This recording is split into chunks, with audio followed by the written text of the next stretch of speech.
Hi guys, ഞങ്ങൾ എല്ലാവരും കൂടി ഇന്ന് കൊല്ലം ആശ്രാമം ഗ്രൗണ്ടിൽ ഒരു എക്സിബിഷൻ കാണാൻ വന്നിരിക്കുകയാണ്. ഈ വേൾഡ് നടത്തുന്ന ഈ എക്സിബിഷന്റെ മെയിൻ അട്രാക്ഷൻ ഒരു 360 വ്യൂ സൂപ്പർ റിയാലിറ്റി ഷോ ആണ്. നമ്മളിവിടെ കയറി വരുമ്പോൾ തന്നെ കുറേയധികം ബേഡ്സിനെ കാണാൻ പറ്റും. വെറൈറ്റി ആയിട്ടുള്ള ഒരു ഇഷ്ടം പോലെ ബേഡ്സ് ഉണ്ട് ഇവിടെ.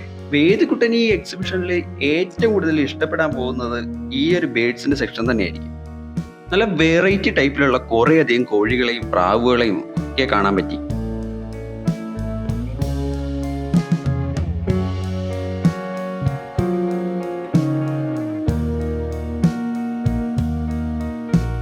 പിന്നെ അതേ പെരിയ ഓന്തൊക്കെ ഉണ്ട് ഇവിടെ. കൂട്ടിന്ന് പുറത്തിരിക്കുന്നതുകൊണ്ട് അധികം അങ്ങോട്ട് അടുത്തേക്ക് പോയില്ല, വെറുതെ എന്തിനാണ്. പിന്നെ കുറച്ച് മീനുകളുടെ സെക്ഷനും കൂടി ഉണ്ട് ഇവിടെ.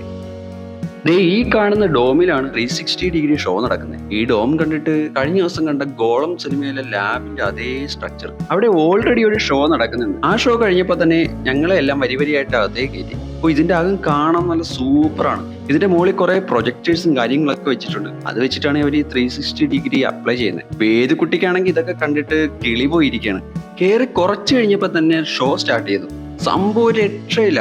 നമ്മളിങ്ങനെ വേറൊരു വേൾഡിൽ പോണ ഒരു ഫീല് കിട്ടും. ഇടയ്ക്ക് അറിയാതെ ചരിഞ്ഞൊക്കെ പോകുന്നുണ്ട് ഞാൻ. അവിടുന്ന് ഇറങ്ങുന്നിടത്ത് തന്നെ കുറെ കടകളുണ്ട്. അച്ഛനും അമ്മയും കർഷകരായതുകൊണ്ട് തന്നെ അവർ വിത്തുകളുടെ പിറകെ പോയി. മാൾക്കുട്ടിയാണെങ്കിൽ ഇവിടെ കുറെ സീഡ്സ് നോക്കി വായിൽ വെള്ളം നിറച്ച് നിൽക്കുക. എന്തായാലും വായിൽ വെള്ളം നിറച്ചല്ലേന്ന് വിചാരിച്ചിട്ട് കുറച്ച് അലുവ മേടിച്ചു കൊടുക്കാന്ന് വിചാരിച്ചു. അതിന്റെ ഇടയ്ക്ക് വേദക്കുട്ടി അച്ചാച്ചന് സോപ്പിട്ട് ഒരു പാവക്കുട്ടിയും സെറ്റാക്കി. പിന്നെ അവിടുന്ന് ഒരു സ്പൈസി പൊട്ടാറ്റോ ടിസ്റ്റർ മേടിച്ചിട്ട് വേദക്കുട്ടിക്ക് കൊടുത്തിട്ട് വെള്ളം കുടിപ്പിച്ചു. പോണ വഴിക്ക് 50 രൂപയ്ക്ക് 5 വളയും മേടിച്ചിട്ട് എങ്ങോട്ടോ എറിഞ്ഞു കളഞ്ഞു. എന്നിട്ട് അടുത്തുള്ള ഒരു നഴ്സറി പോയി 2 പേരത്തൈയും ഒരു മുന്തിരിയുടെ തൈയും മേടിച്ചിട്ട് ഞങ്ങൾ ഇങ്ങോട്ട് പോന്നു.